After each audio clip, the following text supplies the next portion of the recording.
అట్లనే ఇట్లా నువ్వు పోలీసుకి కొడతానన్నట్టు పెడతా డైరెక్ట్ గవర్నమెంట్ జాబ్ ప్రిపేర్ అని చెప్తా అప్పుడే. సరే బాయ్. తొక్కుతున్నాను కాలు ఎత్తలేడు బాపమ్మ. ఇగో దీని మీద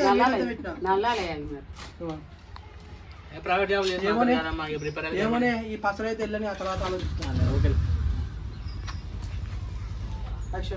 ఏమవుతాయమ్మా ఈ ఫస్ట్ అయితే వెళ్ళండి, ఆ తర్వాత ఆలోచిద్దాం తీగ.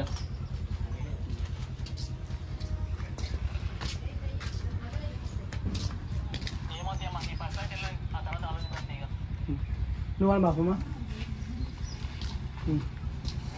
ఈ వ్యవసాయం చేసుకున్న కంటే కౌలు